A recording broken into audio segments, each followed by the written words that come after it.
questions?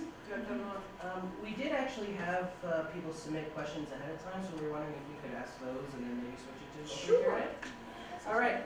Well, thank you for coming back to Kane University, Mike. It's great to have you here. Thanks for having me. So we're going to start with the bare basic question. Just first off, You gotta put the mic on. Oh, fine. Hi. Thank you. Is this on now? I'll just be going to say, that's my show. Any questions? Now we have questions. all right, so a couple of questions that people submitted ahead of time. We're going to start with the very basic. How did you get yourself involved in acting, and how did that cause you to transition from regular acting to voice? My earliest stage memory would be third grade. Perhaps you've seen it. It was a Greek pageant of some kind. I was a king in a toga with a fern on my head or something. And the first stage appearance in third grade in elementary school got me hooked. I did throughout the rest of school, into middle school, high school, various stage shows, did community theater and college theater while in college, and then launched myself into a radio career, radio being my first love. And after spending some 15 years in radio, and the radio industry changed to such a degree where it no longer needed me, apparently, I then realized, you know what I really enjoy? Those wacky voices doing the commercials when I'm not being Mr. Eventually parlor reel with wacky voices, send it around to a cartoon that turned out to be a little show called Pokemon. Got a guest shot on that, and then when the 4Kids people who were producing Pokemon at the time, started producing their 4Kids TV Foxbox block on Fox, they remembered me, brought me in to audition for shows like Kirby Right Back At Ya, Ultimate Muscle, eventually Sonic X. I also did a lot of the promos like that Mr. Cheek stuff, and I was the voice of the network for the first few years. And then I just turned into full-time freelance voice acting. Well, it's funny that you mentioned radio because the next question was actually because of your experience with radio, how does working voice in radio compare to doing voice for television, cartoons, advertisements, etc.? The main difference is scripting. When you're on the radio, you're filling time. Hi, everybody, it's 7:20. I've got no idea what I'm going to say next. Let's find out. With voice acting stuff, it's usually all scripted, and with the exception of, obviously, these type of things. But my skill, what I realized after doing this for a while, I'm being paid to read aloud, something I've also been doing since about third grade. So if you can read a script, but the trick is also to bring life to a script, whether it's a boring narration about Xiaflex, a medication to treat Dupuytren's contracture, which is when your joints get bent into this sort of Spider-Man web-slinging position, or a wacky character in an anime or a video game or other type of cartoon. That's what apparently they pay me for. Now, when you're a voice actor, what would you say is the most difficult part of landing a role? Or like how strenuous is the audition process? Or people call you up? How does that work? The audition process itself isn't so bad as the fact that you have to keep auditioning constantly, because the jobs generally are very short-lived. They can last an hour or two, or maybe 20 minutes if you're really good at what you're doing or you have very little to say. If you're lucky, you get a recurring gig like Sonic Boom, which stretched out over about a year. But all that stuff is done, and now I'm continuously looking for new gigs. Tomorrow I'll be doing some kids' audiobook in the mid-afternoon, and then I'll be auditioning for something else later in the day. So the challenge of constantly looking for work is the biggest challenge. And that's really the work part of it. The actual booking of jobs, that's the playtime. And there's also the pesky rejection that comes with auditions, or more accurately, the ignoring. You go in for an audition, you do a brilliant read, and if you don't book it, you don't hear from anybody. You don't know the don't call us, we'll call you is only half right. They don't call. So you find out you didn't get something by days passing, and you see something on TV or hear it on the radio and realize, oh, that's the thing that I read for that I guess I didn't book. Well, that's fine. But yeah, the constant challenge of that. But again, like any freelance gig, your gig ends and you find a new one, or you work on several gigs. Since every gig takes an hour or two, I can do several in a day, and that's a great thing. Now, when you're looking for, or when you're in an audition, and someone gives you a picture of a character that you're expected to voice, what is the process of coming up with a voice for that character? If you're lucky, the director or casting director or producer will have something in mind. And they'll say, oh, we wanted to sound like a tough guy or a truck driver or a odd falsetto Latina maid, Sonic X. Hello, the maid, ladies and gentlemen. Thank you very much. And so they'll give you some idea, but very often they'll give you no idea. So it's a matter of, well, what does that look like to me? What voices have I heard in previous cartoons or something that I could apply a voice to, or what's a voice floating around in my head? And it's very much a mutual joint learning effect of, okay, now try this, now try this. Oh, here, wait, let me try this. And they'll either find something they really love and they'll book you for it, or again, they don't call because you didn't book it. Now, being in voice work, naturally, one of the most important parts is your voice. So what happens if you're scheduled to voice something and suddenly you get laryngitis or you get a cold? Do you usually reschedule for you, or do you have to go through like extreme methods to make sure that your voice just does not go? The common wisdom is don't book when you're sick, but you really can't plan for that. So several times I've worked through it. This weekend, Sonic Boom, I sounded a little scratchy at times because I think I had a bit of a sore throat. My most impressive stretch of illness, if you can call it that, was about a 3-month bout of laryngitis because I was too stupid to see a doctor. This was early in the career. But if you listen to somewhere in the middle of Sonic X, Ella the maid doesn't sound quite right because the falsetto wasn't working, and Dr. Eggman sounded like he'd been chewing on light bulbs for several weeks. And I had laryngitis, and I kept thinking, well, I've had laryngitis before. This will be gone in a week. 2, 3, 4. Well, apparently I should see a doctor. And I went to my very first real live visit with an otolaryngologist, or ear, nose, and throat guy. Oto is ear, laryn is throat, gologist is study of, same. He gave me steroid pills. They started working in a matter of minutes. It was the most incredible cure. I started like this, and then I popped a pill, and hey, look, my voice is back. How did that happen? You're supposed to keep drinking. Ooh, this is sweating. So pardon me. You should keep hydrated when you're working. Lozenges are a good thing. But most recently, I was in a shoot-'em-up, first-person shooting video game. I played various ancillary characters. And it was my second of 2 sessions on this game. I went in, the session was on a Thursday. Late Wednesday, I started feeling a bit of a sore throat. I said, I have a thing tomorrow that's going to involve a lot of yelling. Should I call in sick? No, I'm a trooper. But I got there in the morning, feeling a little scratchy. The session started at 9. 8:55, I was on the phone with my doctors, my otolaryngologist's office, saying, I'm going to be done with this session at 2, and I'll probably be really hoarse by then. Can I come in for an appointment after that? Sure, come on in. Because by the end of the appointment, after dying several different ways, as a soldier, being shot at and screaming, I sounded like this again. So the guy just went and said, just strained it, didn't you? You'll be fine. But yeah, I'll usually try and push it. And then occasionally they'll bring me in for fixes if what I did the first time didn't work. Now, you've done voice work for English cartoons, and you've done. How is the experience for voicing different from doing a Western script to a script that has been translated from Japanese to English? So, like you work on Ultimate Muscle, Sonic X, etc. How is that different? It depends on who's done the adaptation. If they've adapted well, everything is fine. A good adapter will sit and watch the flaps on the screen and count them and make sure that every syllable fits a flap. The guy who did Ratatouille, he doesn't do that. He's really good when he's not abusing his talent, physically and verbally, not physically, just verbally, nothing beyond that. He will very often adapt the script on the fly. We'll record a line, it comes up either too short or too long, and he'll say, okay, now say this instead. Can I write that down? No, go! You try and test your short-term memory, see if it fits the next time. That's usually the biggest challenge. And again, if they've done their jobs correctly, it's not a problem. But also thanks to the magic of digital editing, they can stretch, they can squeeze, they can edit breaths out and stuff. But the easiest things to do are prelay because there's no existing picture. It's just, I'm reading a piece of paper. You'll make picture out of it later. Great. So we have a Sonic-related question here. I've heard of him. You've been doing the voice of Dr. Eggman since 2003, longer than anyone else in the franchise, so kudos to you. Thank you.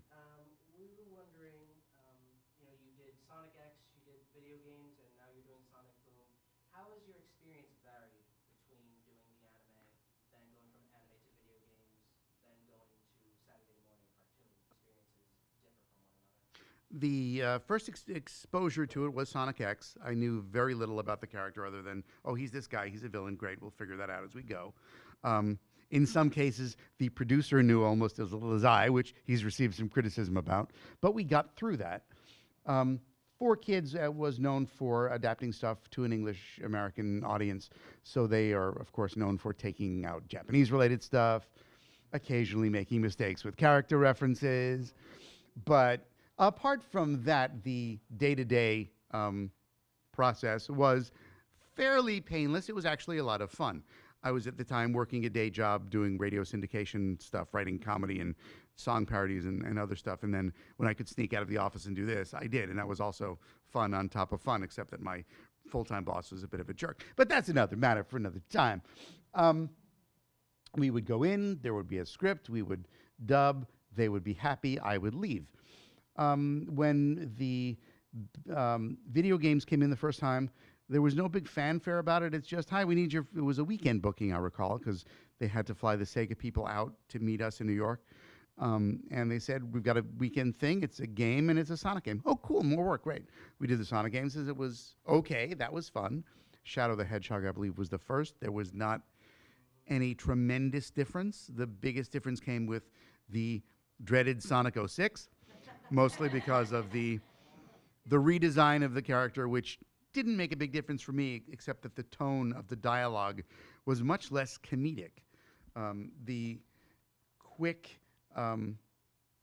evolution of Dr. Eggman, for me, I was asked to audition, and they gave me samples of Dean Bristow to match. So I did my best Dean Bristow. I'm Dean Bristow. Rah, rah, rah, rah, rah. Did that for 3 rounds of callbacks before they decided I was the best Dean Bristow sounded like, apparently. And then after the first few episodes of Sonic X, we determined, well, this voice won't work very well for comedy because it can't really do much except sound mean and menacing.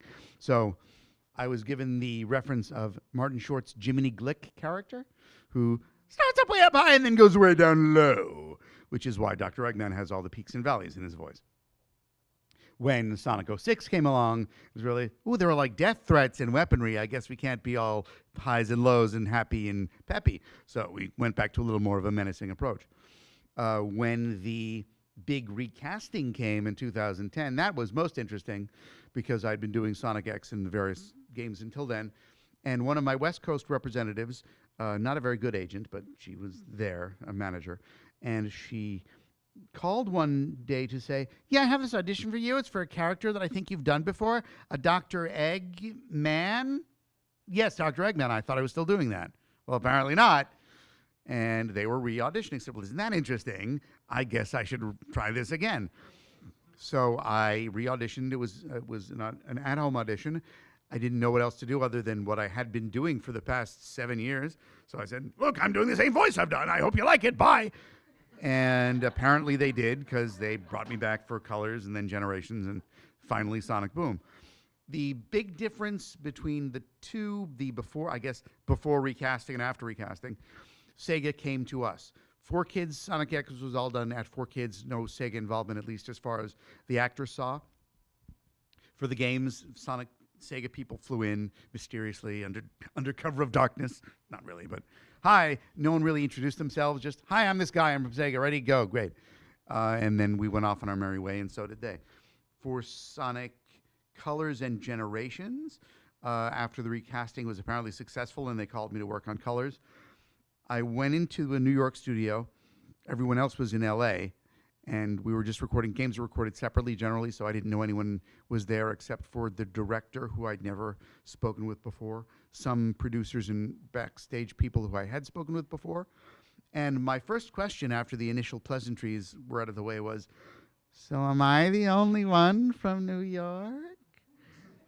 I said, as far as we know. I said, good, because that will be an interesting discussion should that come up when everyone else finds out that I'm still doing it and they're not. Thanks. And we found out that it was just me.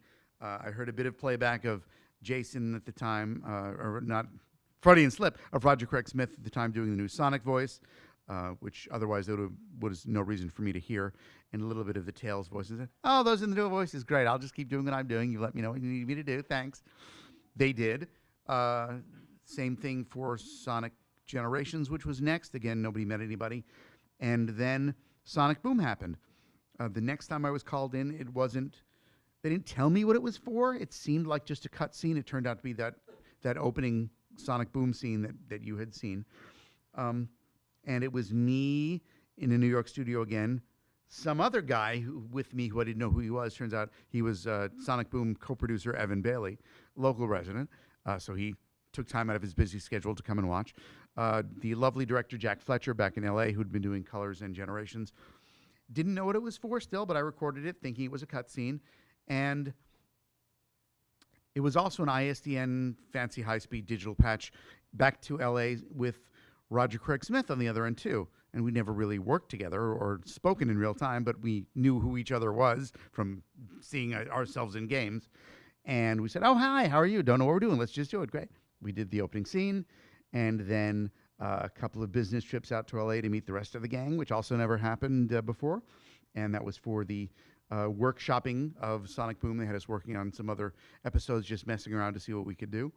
And then we went back to record the first episode. So the first couple episodes of Sonic Boom were in LA with the rest of the gang. And then most of the rest of the episodes going forward, except for the one you saw on screen where they flew me back to make it appear like I was always with them. I would be in LA. They would be, I lied. I'd be in New York. They'd be in LA. I'm listening to them on headphones through Skype, the fancy technological advances that we have. And we would just be recording our stuff like we were talking on the phone, basically. But we would be working in real time, and it would be a very cool experience.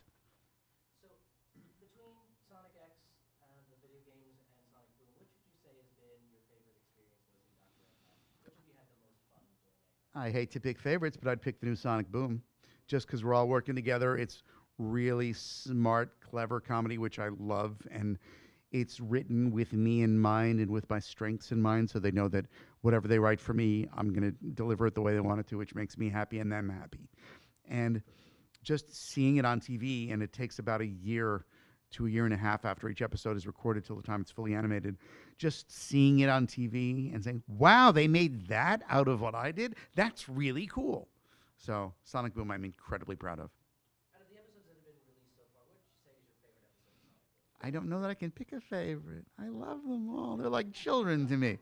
Not that I can't pick a favorite of my children, of course, but my son would be crushed if he knew. So this last one, Curse of Buddy Bunny Temple, was very good. Apart from, That just came out last Saturday. yeah, that was again.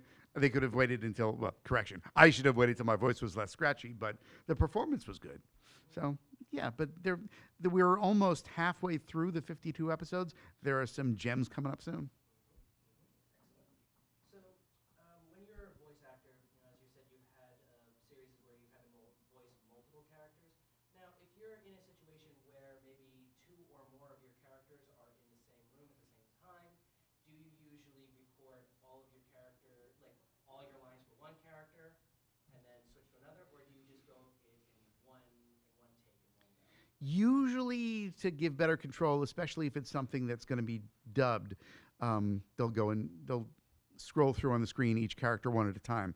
But for a prelay show like Sonic Boom, there are some scenes where Dr. Eggman and Fastidious Beaver and the Mayor have had various exchanges together, and those I've done all at once, and sometimes I amaze myself that I could do them as well as I did, if I may say so myself. But yeah, but they're really good about retakes. If you make a mistake, stop and go over. But a lot of Sonic Boom is just first take stuff, which surprises the heck out of me. He said, really? Now, has being a voice actor and kind of being like a minor public figure, has it affected your personal life in any way? Like, have you ever gone like out with your family and someone be like, "Hey, I recognize that voice"? Fortunately, the voices that I use in stuff that people would know aren't the normal voice. If I walked around talking like this all the time, it would be different. But since I'm using my normal voice, no, the only time I've been recognized is at other auditions where other actors who would know me for my work and see my name in a sign-in sheet say, "Is he? Oh, it's hi, big fan, great, good to see you." The only time I've messed around with people with a voice, I love telling this story, and I'll tell it again. We were at the State Fair Meadowlands one year, and that year Sonic and Shadow were the big midway prizes for some bizarre reason. So I saw some kid walking back from the Midway with a giant life-size Sonic on his shoulders. And I was there enjoying a refreshing beverage with the family, and I said, should I? Yes, I will. So once the kid got within earshot, I looked at him and said, look, it's Sonic! And I just went right back to my drink, and the kid's head whipped around. What the, who is that? And I said, don't look at me, I'm just some guy standing here. Hi, don't look. That was it. I've passed kids wearing Sonic shirts on the street, and at some point when that happens, it just gets weird. Say, hey, you know, I'm in the show. That's a great shirt. I said, don't, that's just weird. But yeah, so no, I will walk around and occasionally hear myself, and I'm walking through a store, and I'll hear myself in the PA system in a commercial that I've done. And really, the only one who cares about that is me. Otherwise, hey, look, that's me. It's on the radio. But nobody cares. And the other big change to my life is that my Facebook wall is full of lots more Sonic stuff than it would be otherwise. This is the last pre-asked question. Cool. For somebody who's interested in pursuing a career in acting, for anyone that's pursuing a career, whether it's live action acting or voice work, what are some helpful tips that you would give to them, for them to become successful? School theater and community theaters are great places to start. It's where most of my training came from. I've not taken really organized classes, except for some after-school things taught by, I guess in hindsight, not particularly successful actors if they were teaching a bunch of kids how to do what they're doing. But most of my on-the-job training came from school theater, community theater, and then by the time I started working professionally, I got the basic terms of what a director would be telling you for reading it. Obviously faster, slower, kind of obvious, but the little weird directory terms that they give you. That's a MacGuffin. I know what that is because I've been places. A MacGuffin is the thing you're searching for. You must find his evil ham. The evil ham is the MacGuffin. Thank you very much. If you go to the drive-in theater in East Orange, their bar is called MacGuffins because of the MacGuffin in films. It's not really important. But make sure you know how to act before you attempt to just think that it's all about doing wacky voices. Because it's fine to do wacky voices, but if you can't put the emotion, the intention, and the bringing the voice to life, lifting it off the page behind it, it's going to get kind of boring. So there's that. And then get used to rejection. I am.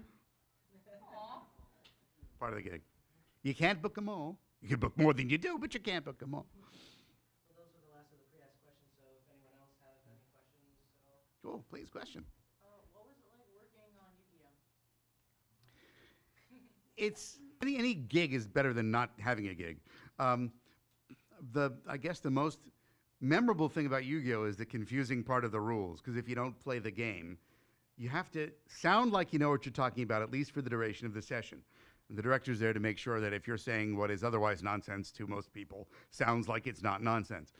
I remember auditioning for the opening voiceover thing for the series. Didn't book that, but I remember, oh, this is going to be something. Let's see what happens with this. Didn't book that. But I was Professor Arthur Hawkins, an otherwise forgettable character, for several episodes. I was Garamo, some otherwise forgettable character, for at least one episode. And in Yu-Gi-Oh! The movie, I was a newscaster guy, otherwise completely forgettable. But working, the director on all of those was the lovely and talented Eric Stewart. And he's just a tremendously great director to work with. Knows what he wants. Can occasionally get a little on your nerves when he's running late, and it's not really your fault, but bless his heart. But he knows what he wants it to sound like. He can help explain it if I sound like I don't know what I'm talking about. And he just made it a joy to take part in. Possibly. Yes. Again, if I am, it's a highly forgettable character. But for the few moments that I may appear on screen, I enjoyed it. If I was in it. Question? What's it like working in a room like by yourself as opposed to like when you have everybody together in a room like we saw acting? Like I'm assuming you mess up maybe a little bit more, you're distracted, or I mess up all the time. Part of the fun of doing what I do is the outtakes. play off each other more. Well, one of the things about working in live theater and community and school theater is you got to know how to work with people before you can work without people. Because if you're recording alone, either you're listening to playback of people who have recorded previously, or there may be a scratch track of just the director attempting to record everyone's lines just for timing purposes. So a lot of the other people's acting happens in your head. And I've gotten good enough at that where it's no longer a weird thing. I can read the script, see, depending on where you are, you'll either see an entire script, you'll get sides where they're just the last few words of the previous person's dialogue. In most cases, that's for an audition. But for a real live recording, you'll see the entire script. So you can see what you're responding to and say, okay, then if I'm responding to that, which presumably would sound like this in my head, it would sound like this when I respond. When you're recording with real live people, which doesn't really happen all that often. It happens in Boom, occasionally some commercial stuff that I record. And there was one weird Spanish film that was being produced in English that they wanted to, for some reason, record as if it was a live performance piece. So they put clip-on mics on us, and we would record in a room, essentially moving around in a space, which didn't really work because all it meant was there was extra rustling of fabric from our clothing, and they had to keep redoing it, and then they gave up on the whole thing. But it was nice to work with people for a change because you get, especially for that, there was a lot of downtime, so we had time to chat in between. But for Boom, whether we are together in one place or together in time, but not in space, there's precious little time to chat just in between scenes. But it's just fun other than the camaraderie. And from an acting standpoint, it's great to work with people, but from a practical standpoint, that's not always possible. So you get to learn to pretend that other people are there and hear the voices in your head. Question. As Dr. Eggman, you yell a lot. Do you ever end up losing your voice because of that role? Run-of-the-mill yelling I can handle. If it's really furious, violent, angry yelling, like in the video games, because video games are often divided into normal dialogue and then reactions, and the reactions are very often, over and over again. Or in one of the recent Sonic Boom video games, it was essentially, you're yelling top of your voice excited, which went on for about 2 hours. So by the end, the top of my voice was about the bottom of my voice. So in most cases, I can handle it. Short bursts of yelling are okay. But with the shoot 'em up video games that I do occasionally, the soldiers or the villager that has to yell and scream because he's being attacked, that will take something out of your voice. I try and do those late in the week and plan to have nothing else to speak about over the weekend, and by Monday I'll be recovered. But again, staying hydrated, like I'm doing right now. Stay there.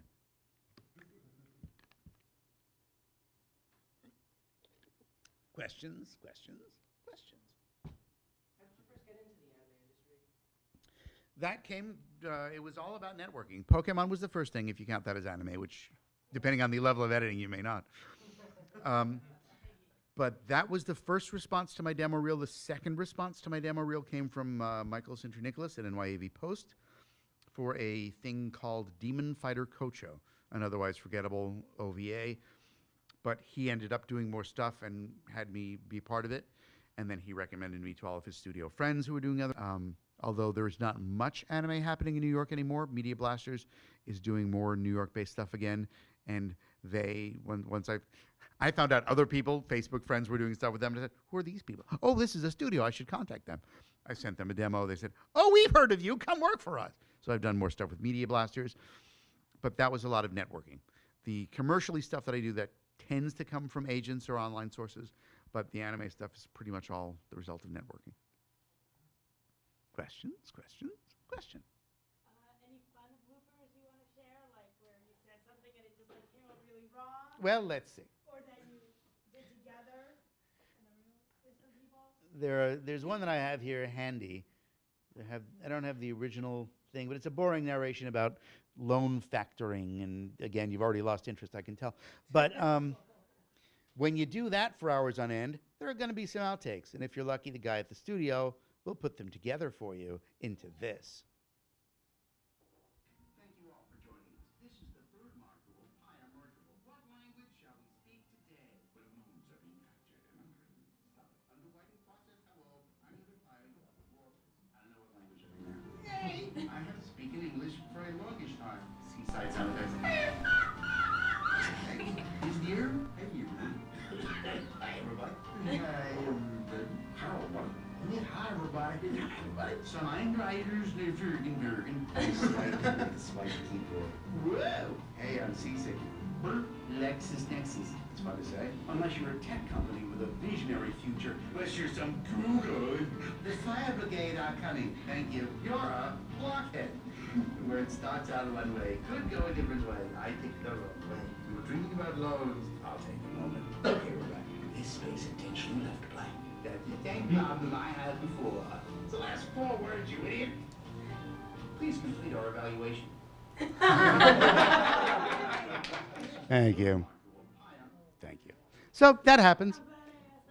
Thank you. And part of the joy, with rare exception, producers are okay with that. They understand that I'm having fun. I hope it helps them have fun and break the ice. But then there's the occasional producer, don't have so much fun, please. Thank you. Question. Wait, I have the reference on that too. In one of the original promos for Sonic Boom, there's this line here. If we go to my website where I conveniently sell Evil Ham, because you can.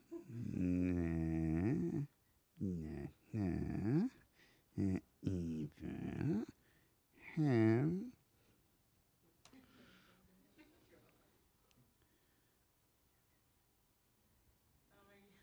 You say. I'll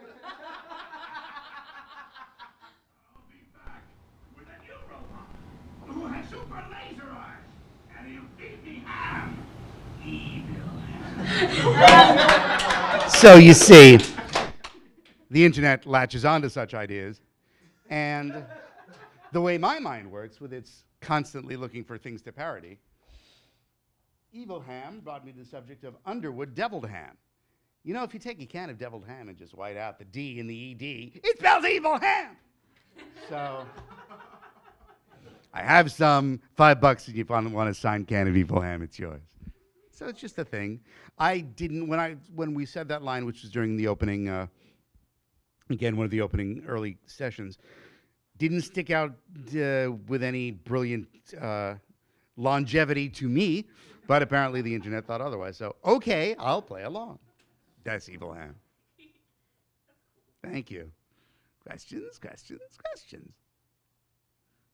Question. I'm sure that in your experience you've been to a lot of conventions before. What is one of your strangest experiences at a convention? Or funniest? Sure. Well, the most interesting, I hate to name names, but it's Suni Oniata. And just a couple weeks ago, I took a nice long bus trip up there because why not? Let's see what a 5-hour bus trip is like. And it was very sparsely attended.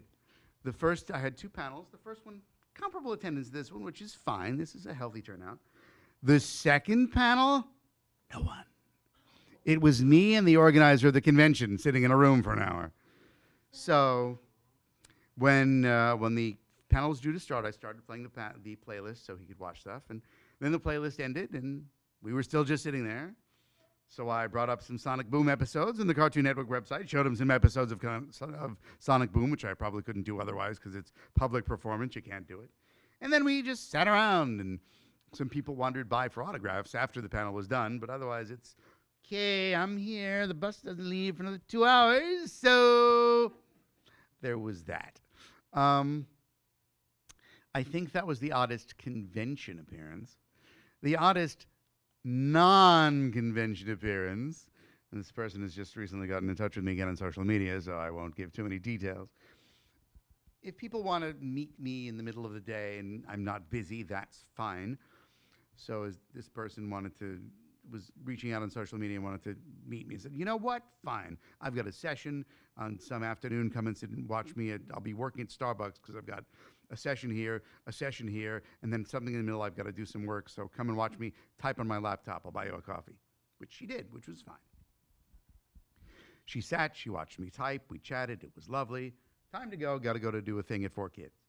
Walked up to 4 Kids. She followed me to 4 Kids, which was fine. Got to the lobby of the building, which is just a nondescript office building in New York. Said, okay, I'm going upstairs now, and you're not. Lovely to see you. Got to go. Thank you. Bye. Went in, did my session, went home. Next time I showed up for a session, the rather officious office manager at 4Kids came to me and said, "Did you say that someone could come by for a tour here?" Said, "Did I? I don't think that I. This girl and oh, where?" No, I left her in the lobby and figured that she's sitting her on the way. And apparently she had come and asked for a tour. And they had to explain, this is a place of business. We don't give tours to people off the street. Maybe if you make an appointment, but don't just walk in. They told me in no uncertain terms, never do that again. So, yeah, she also had me retreat from social media. This was the earliest days of social media, very early Facebook. And she had me not being on social media for several weeks after that, just to get a break. So that was the oddest fan experience. And the best part is she really just wanted to meet Dan Green. I was just the conduit to help her meet him. Sorry. No. Thank you so much. Questions? I can play it. Yes, question. This kind of has to relate to a character question, and it's kind of a silly question. There's no silly questions. What would Dr. Eggman be like drunk? I'm going to guess with all hello, I might be drunk now. All the behind-the-scenes stuff we've seen in Sonic Boom, he really likes to relax at home. So I'm going to guess that he would get drunk at home and just pass out on the couch. Probably ranting and raving a bit, but ultimately would just fall asleep. Sorry. Questions? How do you truly feel about the Sonic Boom video game? Since I'm not a gamer, I can't critique it on the basis of a game. I know that many people have. But my experience, my association with the game was a couple of recording sessions. We did one for Rise of Lyric and one for the other one. What's the other one called? Shattered Crystal? That's the one, Shattered Crystal. And it was just, okay, this is a video game. The guy that produced the games was directing the sessions rather than our regular director. And he is more of a game developer than a director, and that possibly might have had some effect on the performance, but I did the best performance I could, which is kind of the reason why they have me there, I guess. And once I've recorded the dialogue, it's out of my hands. I'm not tinkering with the game backcoding. So whatever they did with what they wanted me to say, they wanted me to say it, and I said it. So, sorry. Questions? Related to fans, have you ever gotten anything weird from a fan or asked a sign? I get lots of pictures of things, which is fine. Someone brought me evil cookies because they did a thing. Sega likes to promote the show, and they put out a rest for the episode, whose name I should know, where Eggman bakes evil cookies and turns everyone evil. Right. And they posted on social media a recipe for evil cookies, so someone made them and brought them, which was a lovely, lovely thought. But no, nothing else comes to mind. But I do have stuff. Yeah, exactly. It could get very weird, but no, nothing. Yeah, I have yet to get. This is not a challenge. No one has to. But yes, but no, I'm not. Yes, exactly. No one has sent anything extremely over the top weird. Questions? Are there any projects that you are currently doing or future projects that you'd like to plug or promote? There's always stuff that I'm currently doing, but most of the stuff that is still in the works is under a non-disclosure agreement, so I can't tell you. The stuff that I guess is not under an NDA, Norse Noir is the name. It's some video game thing that I wish I had more information about, but it's in the very, very early recording stages, and apparently the director of it is promoting it online, and I don't have more information. If there's stuff that I find that I can post into the growing YouTube playlist of crap that I have, I'll post that on social media, Facebook, It's a Mike, Twitter, It's a Mike. But other than that, the stuff that I do is usually from weeks ago, and I can't remember, or months ago, and by the time it's released, I don't remember anymore. So nothing big and recurring that I would say, oh, this, like Sonic Boom, oh, this is going to be a whole series and it's coming out. But nothing big and recurring. There are these audiobooks that I'm just doing, which when they come out as audiobooks, I'll let you know, but no. What are these audiobooks that you're doing, or can you not talk about?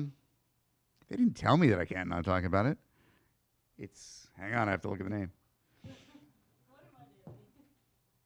Well, that's the thing. When I'm not working, I'm not thinking about about what I'm not working on. But hang on while Grandpa puts on his glasses. Thank you. I'll demonstrate them more in a moment.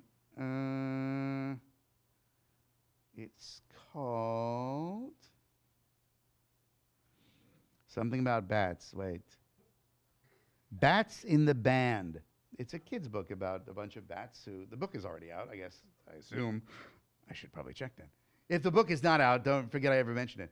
But it's about a bunch of bats who, anthropomorphic bats to whatever extent they can be, that forage at night like bats would, and they go to some concert one evening, and then they wrap up their concert and go back to sleep during the day. And I guess there'll be more of those various books in the future. So it's cute. I assume it will be cute once I've recorded it tomorrow. We'll find out. Questions? Questions? Questions? What's the least favorite voice acting thing you've done? I'm sorry. No, I'm. Every gig is a precious gift, so I hate to say one is better than the other because the fact that someone wants to, again, hire me to read aloud is pretty cool. The rat-tat-toying style of stuff, only because the director is a bit of an ill-mannered clod, are probably not big favorites. But the one thing that keeps people working for him is that he pays you when you leave, as opposed to getting a check weeks later. He will hand you a check when you leave. So if you like instant cash, you go work for him, and he will treat you as someone who would pay you instantly, which is not very nice. But beyond that, I mean, a real live audiobook, which is a 6-hour session, which drags on, and by the end of it, you're all hoarse, and you don't want to talk anymore, and you don't want to read any more books ever in your life. There's that. Or there was a documentary I did on surfing, which was a fantastic experience, but also it was a 4 or 5 hour session, and by the time I was done, I was in no mood to talk anymore. But yeah, just the ones that are continuous talking, which no one should talk continuously for hours without some break. There's those. But beyond that, I'd rather have a gig than not have a gig. I have this horrible addiction to food, clothing, and shelter that has to be taken care of with some type of money. Questions? Question? Doing a character, do you ever get confused and end up doing a different character that's not part of that? Well, this low budget paying with the check as you leave guy, he is notorious for not caring what this character sound like. Most reputable places, if you're going back to a recurring character, one you've done before, they'll have some type of an audio reference to play for you. Of this is what you sounded like last time. He can't be bothered. He'll do his impression of the voice and then expect you to remember what you did. So on some of the series things that he does that are recorded week after week after week, some of the characters just don't match at all. And I don't care, neither does he. But the reputable places will make sure that there's someone working to keep you on track while you're recording and between sessions when you come back and say, this is from before, ready, go.